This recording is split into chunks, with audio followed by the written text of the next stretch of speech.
Et bonjour à tous, merci à vous d'être là pour ce nouveau Vlogmas. Pour la vidéo du jour, je vous propose de visionner l'emballage du calendrier de l'Avent que j'ai créé pour ma petite sœur. Donc j'ai tourné ces plans en octobre parce que comme elle venait au mois de novembre, je voulais lui donner en main propre son calendrier et pas lui l'envoyer par la poste. Mais vous allez pouvoir voir à peu près les 24 articles que j'ai achetés ou que j'ai créés parce que j'ai mis pas mal de créations en couture. J'espère que ça va vous intéresser. Donc comme vous pouvez le voir, j'ai l'ordinateur allumé tout simplement parce que j'ai un document Notion qui récap un peu les objets qui constituent ce calendrier de l'Avent. Et en fait, ça me permet de me rappeler d'une année sur l'autre ce que j'ai fait et surtout de ne pas faire de doublons 2 jours de suite. C'est parti, je commence à emballer. Donc cette année, j'ai pris un petit carton que je vais après customiser. Comme tous les ans, j'ai fait un petit menu, voilà, qui explique un peu, qui donne un indice sur le contenu. Et hop. Donc j'avais testé tout d'abord pour voir si bien sûr tout rentrait dans le carton. Il s'agissait de ne pas prendre un carton trop petit. Hein. Donc j'ai les plus grosses pièces à imprimer, à emballer en premier. Je pose ça là et c'est parti. Donc il y a ce puzzle très mignon que j'ai trouvé chez Emma. Vraiment, c'est que des toutous. Et il fait quand même 500 pièces.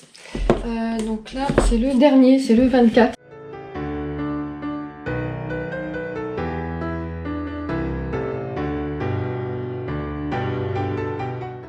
Voilà, et après, eh ben, je note. Donc en fait, ce que j'aime bien faire, c'est d'essayer de garder le même emballage papier cadeau pour les numéros pairs et pour les numéros impairs. Et je vais faire pareil avec les numéros que je vais noter dessus. Donc par exemple, lui, je vais prendre le rouge. Donc lui, c'est le numéro 24. Hop.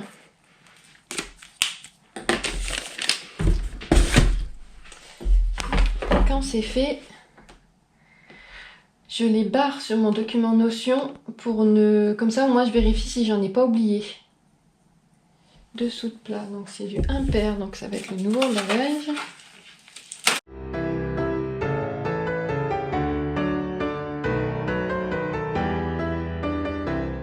Donc ça, là, c'est un dessous de plat que j'ai fait moi-même, voilà, en tissu, avec un côté donc alterné, et derrière c'est des tours Eiffel jaunes.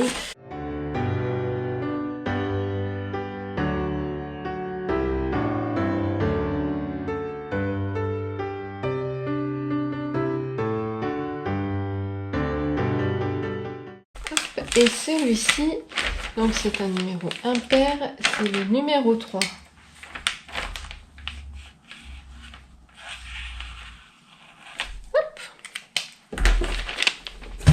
J'ai essayé de respecter une sorte de rangement dans son carton pour être sûr de tout faire rentrer. Hop, donc ensuite, il y a ce petit repose-téléphone que j'ai acheté aussi chez Emma et je le trouve trop choupi.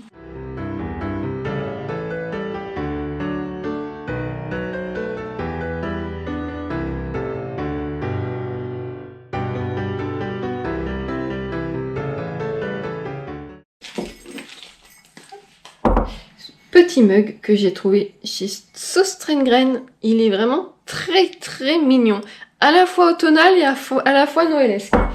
Donc le mug, c'est 14 donc paire.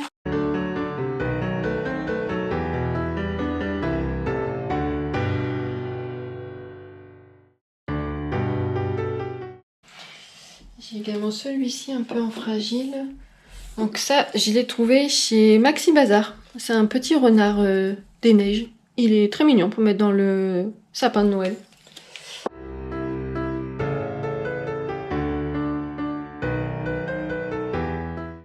Donc voilà, j'ai emballé le numéro 10.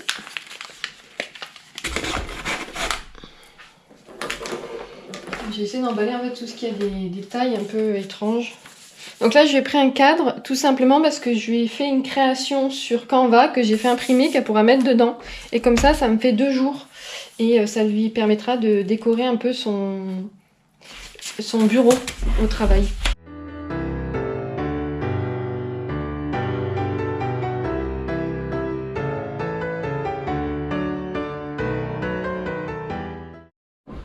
Donc là, Le chouchou, c'est le numéro 7, donc c'est du papier impair.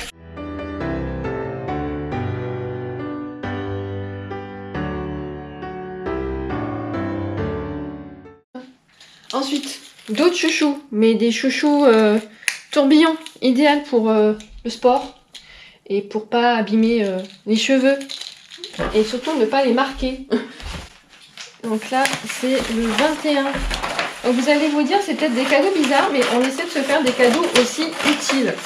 Et des chouchous, c'est toujours utile. Parce qu'on se donne des infos quand même sur ce qu'on veut dedans. Plus ou moins, on se donne une petite ligne de conduite. On essaie de faire quelque chose de... Déjà des petites choses pas très chères. Parce que juste avant Noël, c'est un peu dommage de mettre tout son budget cadeau dedans. Et des choses quand même utiles, pas juste des babioles qui vont nous rester sur les bras après et qui servent à rien.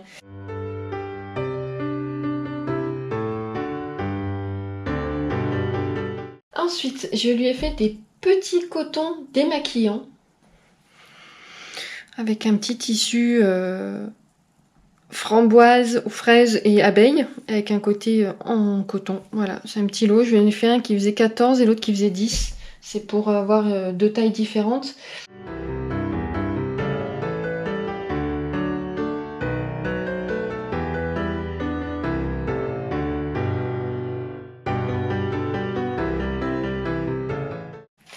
Ensuite, là, je lui ai fait un pochon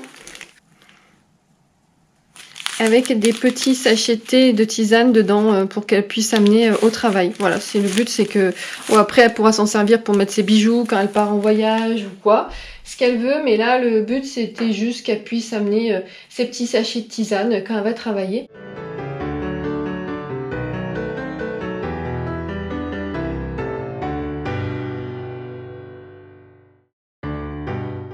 Donc la deuxième création que j'ai fait avec ce tissu, c'est celui-ci, c'est un repose-mug, donc assez simple. L'arrière c'est du simili-cuir blanc, au milieu il y a un tissu plus épais pour que ça soit un peu, que ça se tienne, et donc ce tissu avec jaune, avec les toucans, voilà.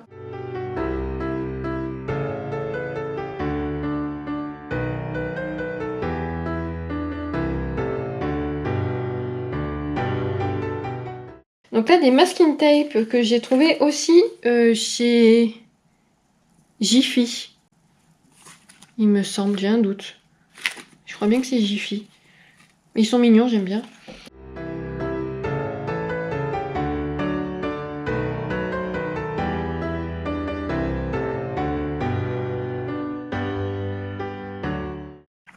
Voici une de mes créations préférées, c'est une trousse, donc avec un côté carpe-coille et un côté un peu velours. Et dedans, en fait, j'ai aussi alterné.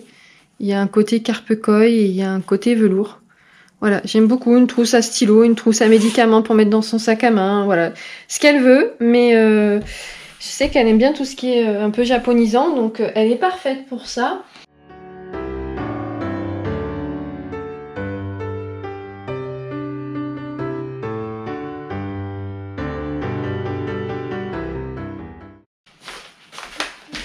Là, c'est aussi une création. C'est un range-couvert pour quand elle va au travail, pour ramener ses couverts. Voilà, j'ai fait des petits rangements dedans.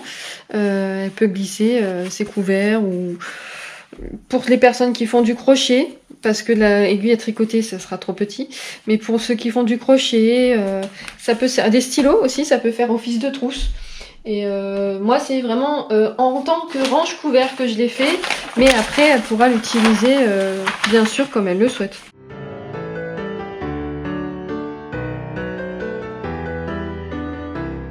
Maintenant, on va passer à celui qui va être le plus chiant à emballer.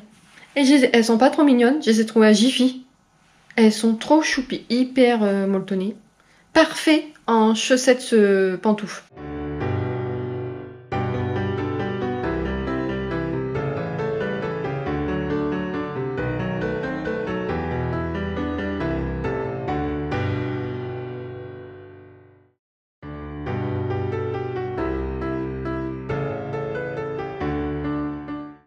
Crayons les gamis, ils sont trop mignons.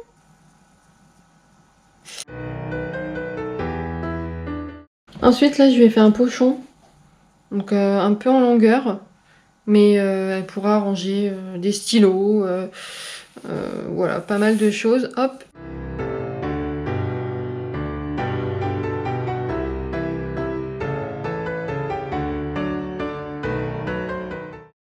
Et ensuite un petit marque-page des éditions Cube. J'adore cette collection, j'en ai plein.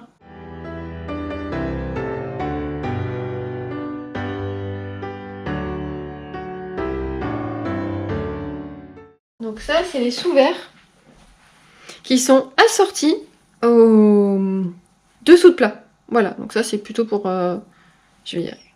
Donc ça c'est plutôt pour chez elle. Voilà. Assez simple cela.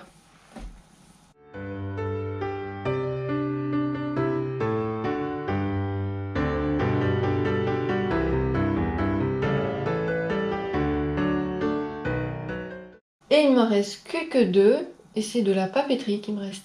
Donc là c'est de la papeterie que j'ai eu gratuitement en librairie, et ma sœur adore Psy Family, donc je l'ai mis.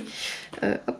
Donc c'est des post-it, ils sont juste trop bien, et il y a pour les caractères hiragana, juste là.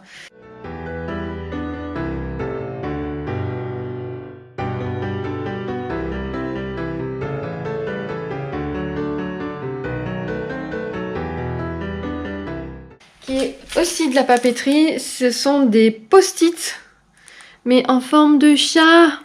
Et ma sœur a un chat qui est un tricolore français, qui ressemble beaucoup à ce petit chat-là. Donc je ne pouvais pas ne pas lui les prendre.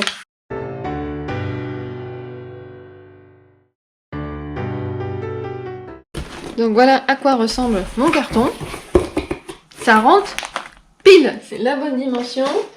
Je glisse le petit menu parce que je veux qu'elle l'ait quand elle ouvre. Hop, et je vais maintenant l'emballer.